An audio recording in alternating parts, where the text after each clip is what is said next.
Remember. तो let's say ये car है और एक ट्रक है and they are moving opposite to each other, दोनों मूव कर रहे हैं और दोनों में कोलिजन होता है। तो एक बात बताओ, जस्ट सी, लेट्स से एक कार है और ट्रक है, दोनों एक दूसरे के अपोजिट मूव करते हैं और दोनों के बिटवीन कोलिजन होता है।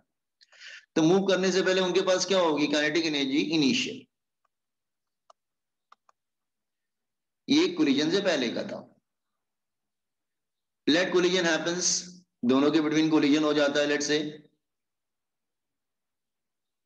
ठीक है, कोलिजन हो जाता है लेट से। हाँ, तो जब कोलिजन होगा तो क्या प्रोड्यूस होगा? हीट प्रोड्यूस हो सकता है, लाइट प्रोड्यूस हो सकता है, साउंड भी प्रोड्यूस हो सकता है, प्लस ये भी हो सकता है कि कोलिजन के बाद भी दोनों एक दूसरे से मूव करते रहें, काइनेटिक एनर्जी फाइनल। तो by energy conservation energy can not be destroy, can not be created. Energy can not be destroyed, can not be created. तो बाद में जो हीट साउंड लाइट प्रोड्यूस हो रही है वो किसके एक्सपेंस पे प्रोड्यूस हो रही है? वो इनिशियल के एक्सपेंस पे प्रोड्यूस हो रहा है। तो केमिस्ट्री के इक्वेशन की तरह बैलेंस हो गया ये। तो कौन सी एनर्जी ज्यादा है, इनिशियल की फाइनल?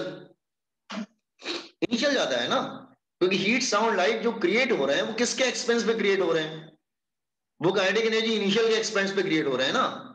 तो फाइनल काइनेटिक एनर्जी हमेशा कम होगी। अब उसमें प्लस देखो, अगर सपोज कर लो ये 100% है, ये 100% है, तो ये सपोज कर लो 10% इसमें जा रहा है, 20 इसमें जा रहा है, 30 इसमें जा रहा है, और बाकी जो बच रहा है वो इसमें जाएगा। 30 + 20 + 60 40% काइनेटिक एनर्जी फाइनल में जा रहा है। Initial is always greater than final ना, समझा क्या? इनिशियल फाइनल से ज्यादा ही होगा फिर। You got this one? समझा ना? Why they are not equal? Because production of heat sound and light. तो आप कहेंगे पहले वाले केस में ऐसा क्यों नहीं था? नहीं, पहले वाले केस में हीट साउंड लाइट प्रोड्यूस नहीं हो रहा है, नो नथिंग, तो दे आर इक्वल। हाँ, यस यस। सब क्यों नहीं प्रोड्यूस हो रहा है? एक्चुअली ये जो एक्चुअली कोलिजन जो होता है ना, ये जो कोलिजन है, yes I am coming to that one. ये जो कोलिजन है, बेसिकली ये कोलिजन होता है माइक्रोस्कोपिक पार्टिकल्स में। Collision among microscopic particles, microscopic particles. Microscopic particles में मतलब जैसे सपोज कर लो कि collision among air molecules, collision among air molecules. Air के मॉलिक्यूल्स या थर्मोडायनेमिक्स पढ़ेंगे तो आप देखेंगे जब एयर के मॉलिक्यूल्स आपस में टकराते हैं तो उनका मोमेंटम, काइनेटिक एनर्जी दोनों ही कांस्टेंट रहता है, क्योंकि हम अज्यूम करते हैं कि एयर के मॉलिक्यूल्स आपस में टकराते हैं तो हीट साउंड लाइट प्रोड्यूस नहीं होता है, ठीक है।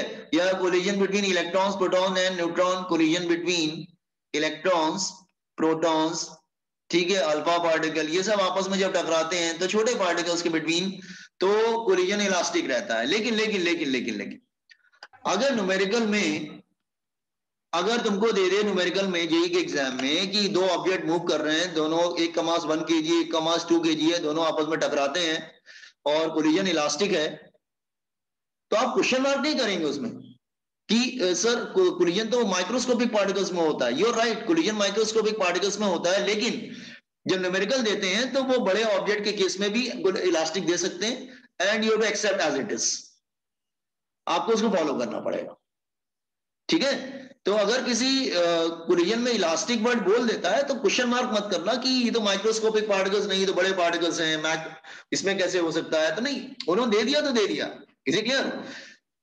तो वो नंबर ऑफ टाइम्स न्यूमेरिकल्स आएगा जिसमें कोलिजन इलास्टिक होंगे, मासेस भी बड़े मासेस होंगे, तो उसमें कंफ्यूज मत होना। वो उन्होंने ले लिया तो ले लिया elastic, is it clear what I am saying? लेकिन प्रैक्टिकली अगर देखेंगे तो इलास्टिक कोलिजन सिर्फ माइक्रोस्कोपिक पार्टिकल्स में ही होता है जिसको हम देख नहीं सकते। Is it clear what I am saying? Are you getting? तो don't generate question out of question कि ये तो माइक्रोस्कोपिक पार्टिकल्स नहीं है, फिर आपने कैसे इलास्टिक बोल दिया। नहीं नहीं, क्वेश्चन में ले सकता है वो। Is it clear what I am saying? Got it?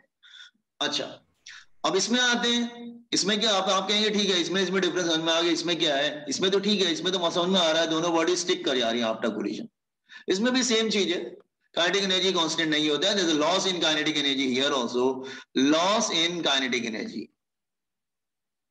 तो total kinetic energy is not constant, second part is common in both, they are not constant. that is total kinetic energy initial is greater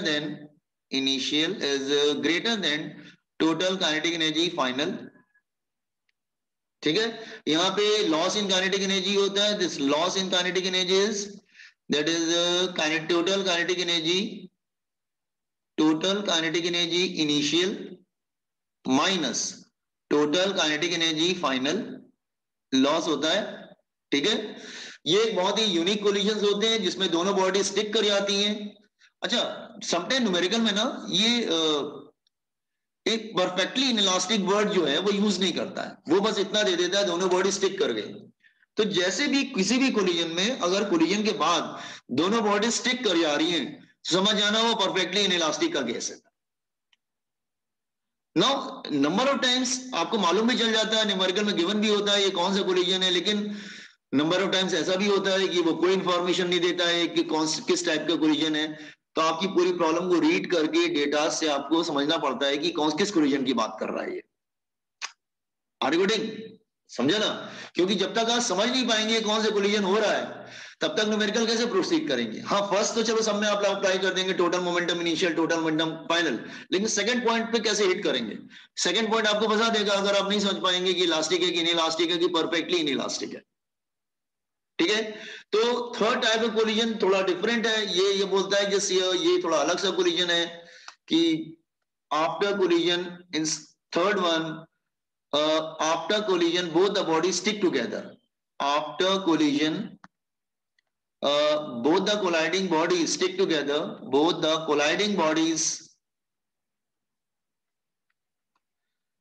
stick together and moving with common velocity, दोनों एक common velocity के साथ move करते हैं। ठीक है, are you getting the difference between these three? तीनों में डिफरेंस समझ में आ रहा है आपको बॉयज एंड गर्ल्स?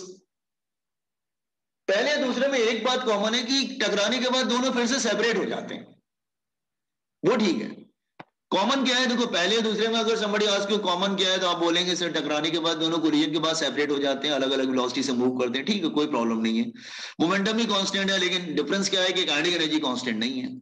इसमें कांस्टेंट है, इसमें कांस्टेंट नहीं है। फिर सेकंड और थर्ड में क्या डिफरेंस है? सेकंड और थर्ड में एक ही डिफरेंस है कि इस थर्ड वाले में कोलिजन के बाद दोनों बॉडी स्टिक कर जाती है। I hope you understood the difference between these three. समझ में आया ना सबको? Yes sir. Okay, competent fast.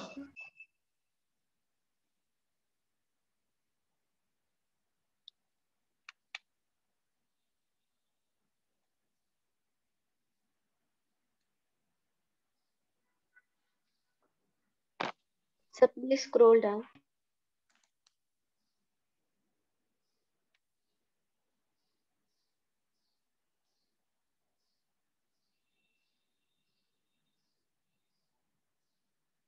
Perfectly वाला सबसे इजी होता है, तो जहां दोनों बॉडी स्टिक करें समझ लेना है तो परफेक्टली इनइलास्टिक की बात कर रहे हैं।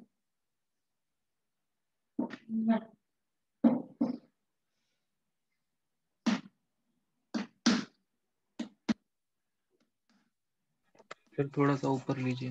अच्छा, ओके।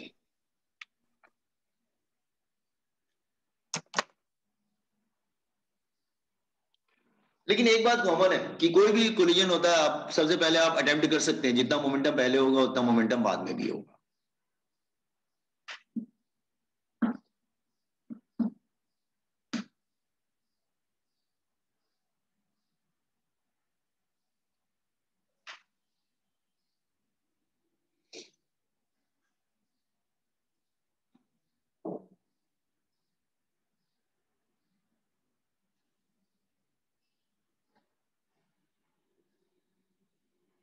Sir, हाँ, यस बच्चा। sir, in perfectly elastic, loss in kinetic energy कहाँ पे होता है? लॉस इन काइनेटिक एनर्जी मतलब इनिशियल वाली ज्यादा होगी, फाइनल वाली कम होगी। और लॉस जो होता है या तो हीट के फॉर्म में जाता है बाहर या फिर साउंड के फॉर्म में बाहर आता है। तो जो डिफरेंस होता है, आप लॉस कैसे निकालेंगे? पहले तुम डिफरेंस इनिशियल पूरी निकाल लेना काइनेटिक एनर्जी, फिर तुम फाइनल काइनेटिक एनर्जी निकाल लेना, दोनों पर माइनस करना, तो डिफरेंस मिल जाएगा। वो डिफरेंस जो है that is comes out in the mostly in the form of heat and sound में बाहर आता है। Okay. हीट एंड साउंड में लाए बाहर आता है। Okay. समझ में आया? Sir scroll down sir.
Done, sir.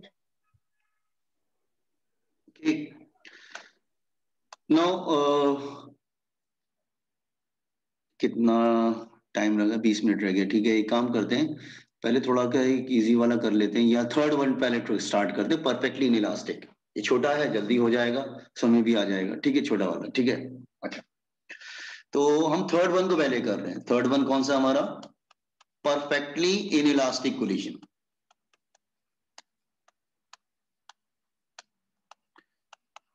तो हेडिंग लिख लेना, perfectly inelastic. Wait wait wait wait, नहीं नहीं नहीं, रुक जाओ रुक जाओ रुक जाओ रुक जाओ, नहीं, इसके बिना कुछ काम होगा ही नहीं। वेट, अच्छा, एक टॉपिक बताना पड़ेगा उसके पहले, एक सब topic. Coefficient of restitution. Coefficient of restitution important term है।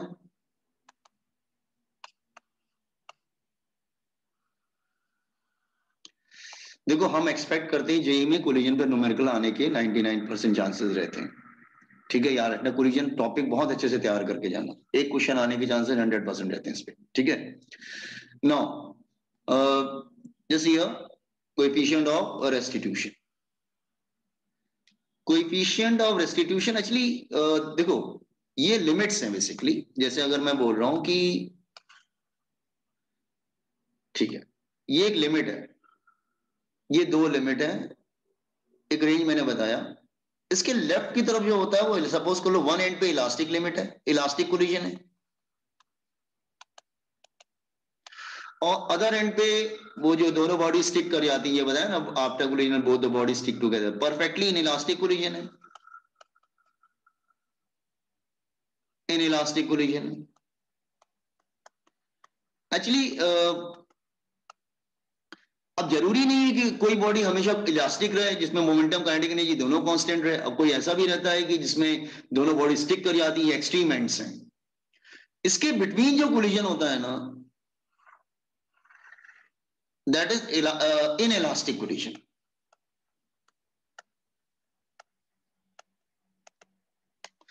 तो ई हमको क्या बताता है? ई की वैल्यूज हम जज कर लेते हैं क्या, कि collision is how much elastic.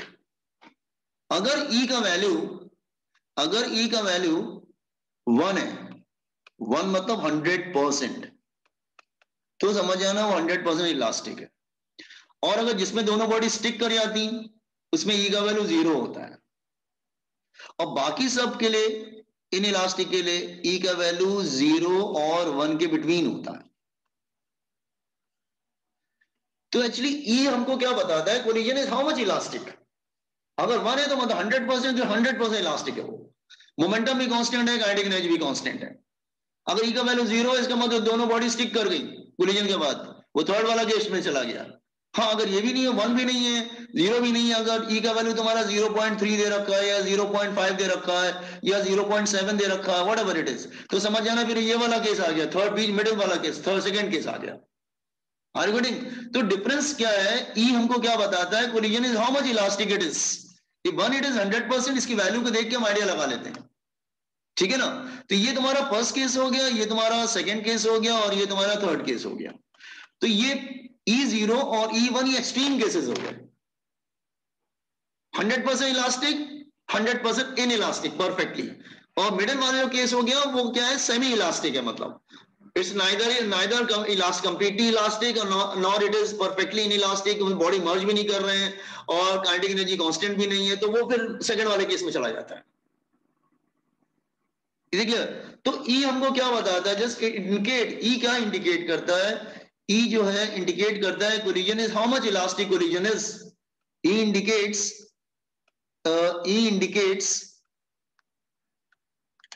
collision is how much elastic,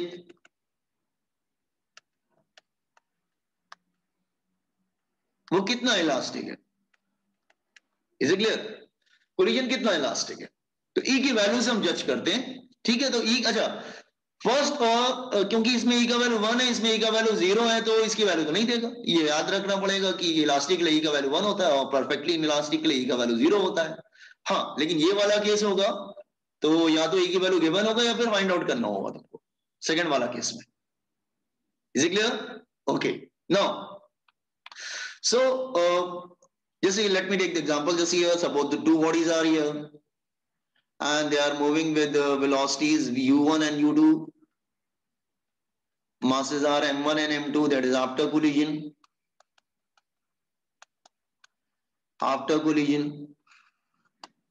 Then collision happens, then again they get separated, there's no change in masses and the velocities are v1 and v2 respectively,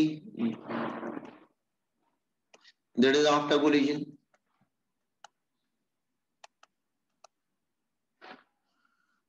देखो, actually let me complete it first. Collision तभी होगा ना जब दोनों एक दूसरे के close आएंगे, मतलब they are approaching each other, दोनों एक दूसरे को अप्रोच कर रहे हैं, तभी तो क्लोज आएंगे, तभी तो टक्कर होगी।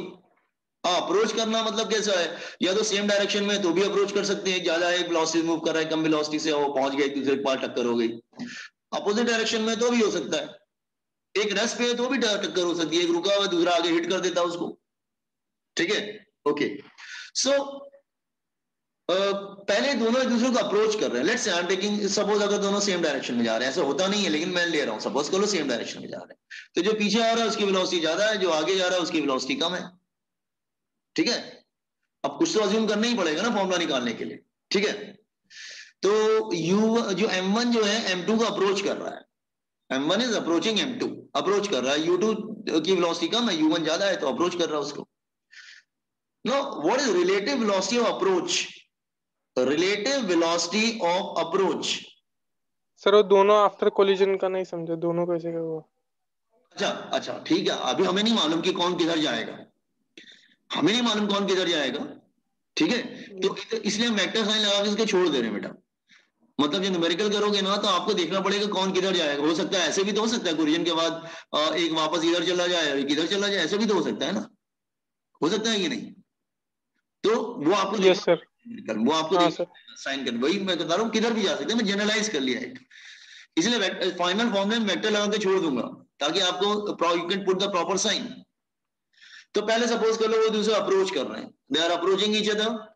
नो, तो अगर सेम डायरेक्शन में होता है तो आपको मैंने रिलेटिव वेलोसिटी पढ़ा है वन डायमेंशनल में, अगर सेम डायरेक्शन में होता है दोनों एक दूसरे को माइनस करते हैं, तो दोनों अप्रोच कर रहे हैं, तो रिलेटिव वेलोसिटी क्या होगा, u1 is greater than u2, तो क्या होगा, रिलेटिव वेलोसिटी सेम डायरेक्शन में माइनस होती है, u1 minus u2। Relative velocity बताया था ना, अगर सेम डायरेक्शन में तो माइनस होता है, अपोजिट डायरेक्शन में तो ऐड होता है, तो हम सपोज कर लो सेम डायरेक्शन ले रहे हैं तो माइनस कर रहे हैं, ठीक है। अच्छा,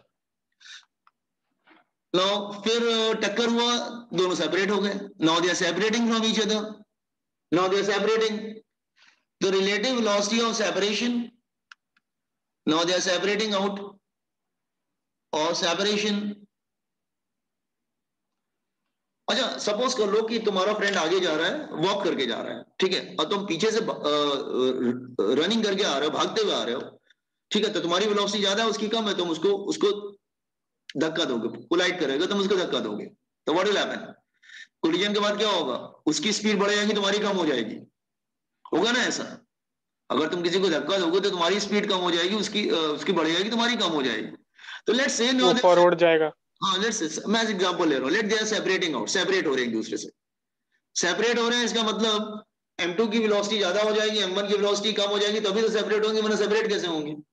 तो अगेन रिलेटिव वेलोसिटी अप्लाई करते, this time v2 minus v1 लिखेंगे, because v2 is greater than v1, ठीक है। तो पहले हमने अज्यूम किया कि वो एक दूसरे को अप्रोच कर रहे थे, दोनों पास में आ रहे थे, इसलिए u1 is greater than u2, तो u1 माइनस u2 का relative velocity is difference in same direction. फिर हमने अज्यूम किया कि दोनों सपोज करो सेपरेट हो रहे हैं, सेपरेट तभी हो सकते हैं जब M2 की वेलोसिटी ज्यादा होगी M1 से, तो सेपरेट होंगे तभी तो फिर v2 माइनस v1। तो कोएफिशिएंट ऑफ रेस्टिट्यूशन क्या है? वो इन दोनों का रेशियो है।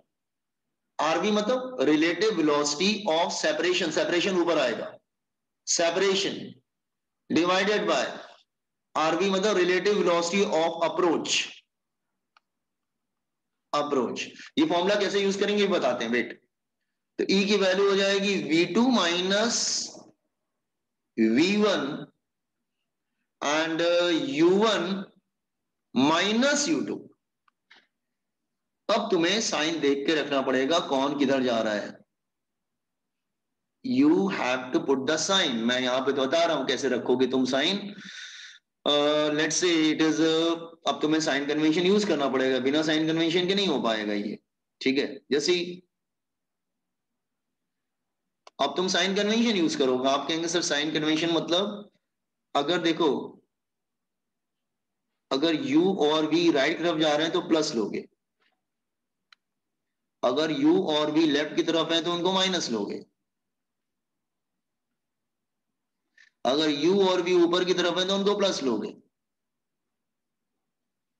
और नीचे की तरफ है तो माइनस लोगे। तो वहां तुमको देखना पड़ेगा कि कौन किधर जा रहा है, उसके अकॉर्डिंग तुमको लेना पड़ेगा। ऐसे भी तो हो सकता है कोलिजन, ऐसे थोड़ी ना होता, कोलिजन थोड़ी ना कि हॉरिजॉन्टल हो, वर्टिकल भी हो सकता है, ऐसे थोड़ी ना। सपोज कर लो मैं किसी बॉल को ड्रॉप करता हूं, क्वेश्चन आ गया न्यूमेरिकल में, कोई बॉल को हमने ड्रॉप किया, बॉल नीचे आया, उसने फ्लोर को हिट किया, तो कोलिजन तो हुआ ना। तो आप बोल देंगे this collision between ball and floor, floor और उसके बिटवीन कोलिजन हो रहा है, आप बोल सकते हैं सर। तो कोलिजन हॉरिजॉन्टल भी हो सकता है, वर्टिकल भी हो सकता है, आपने किसी ऑब्जेक्ट को ऊपर फेंका, एक ऑब्जेक्ट नीचे आ रहा है, दोनों हिट कर रहे हैं, ठीक है। तो फिर हाँ, सो कोलिजन तो हॉरिजॉन्टल भी हो सकता है, कोलिजन वर्टिकल भी हो सकता है, देखिए व्हाट आई एम सेइंग। सो अभी हम जब तक न्यूमेरिकल नहीं करेंगे थोड़ा सा क्लैरिटी कम आएगी आपको, फिलहाल आपको थोड़ा बहुत समझ में आ गया होगा फॉर्मूला कैसे डिराइव किया, ठीक है। Copy this formula, coefficient of restitution copy कर लीजिए आप लोग।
Sir, please scroll down.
Done, sir.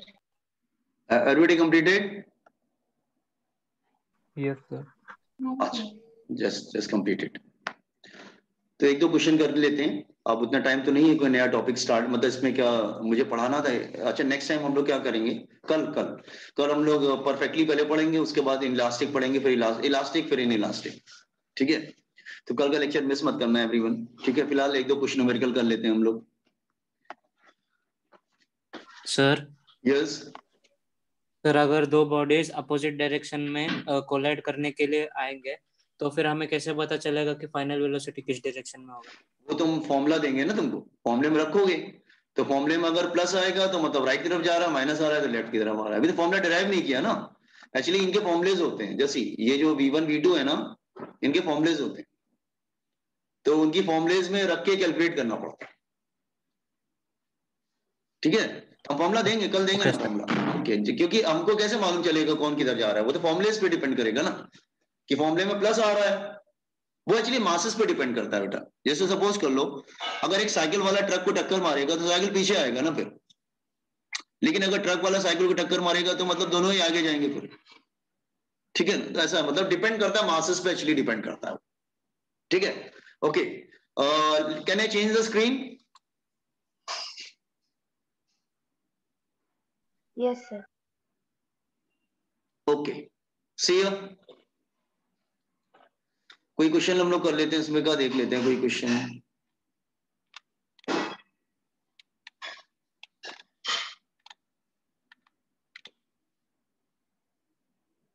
ये वाला क्वेश्चन देखो जरा, क्वेश्चन नंबर 2.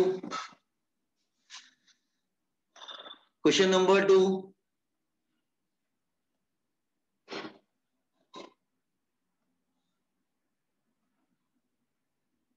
क्वेश्चन 2.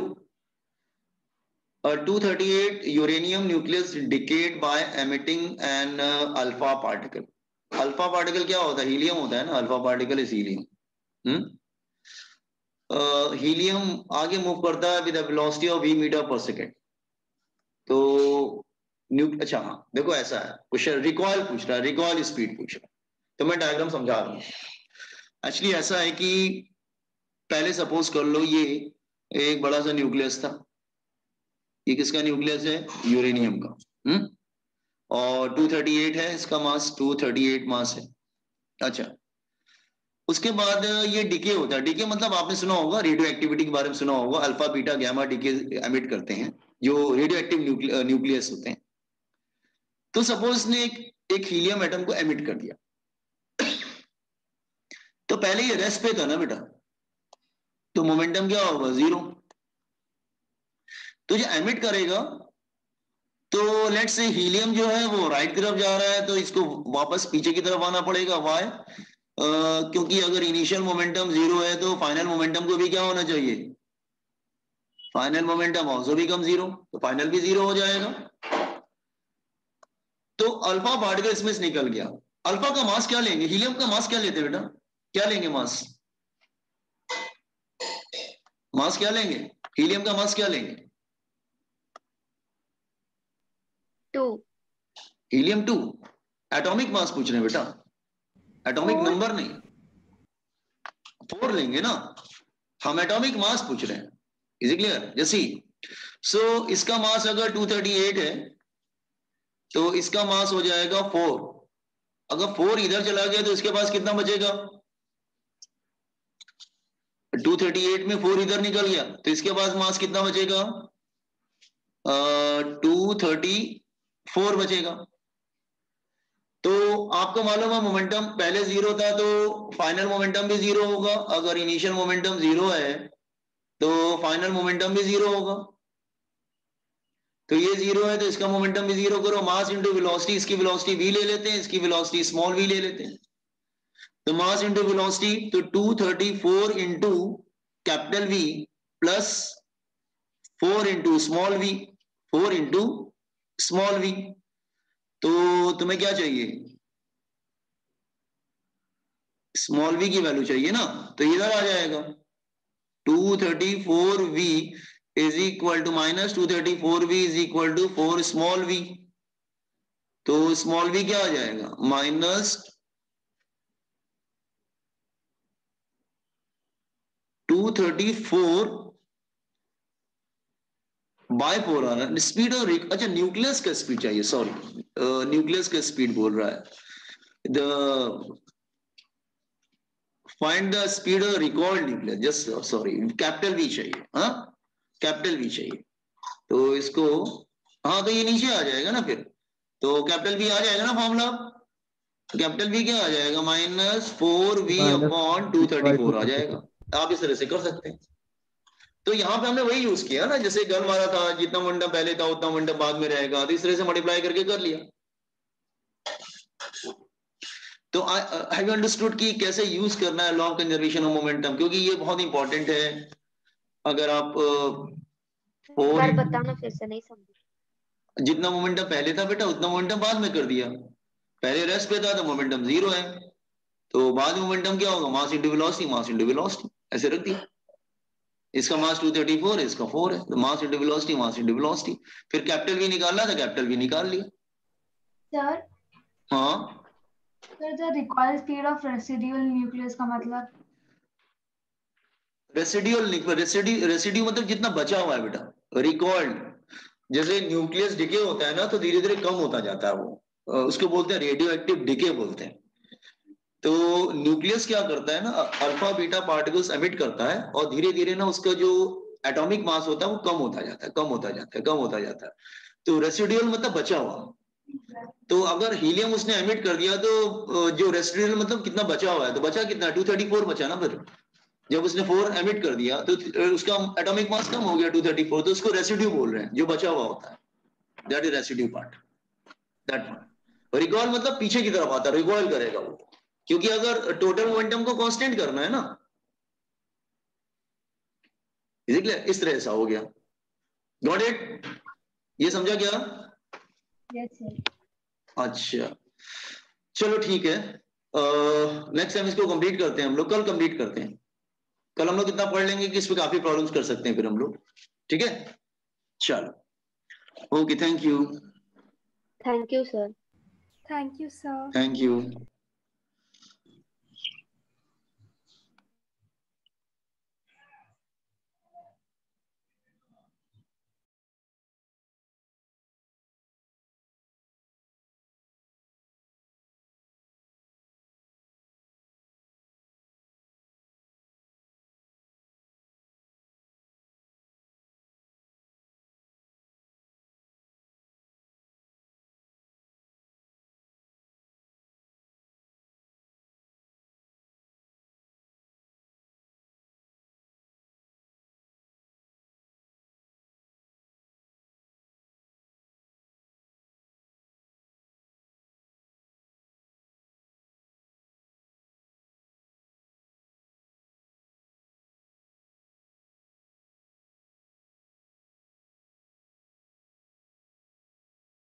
सर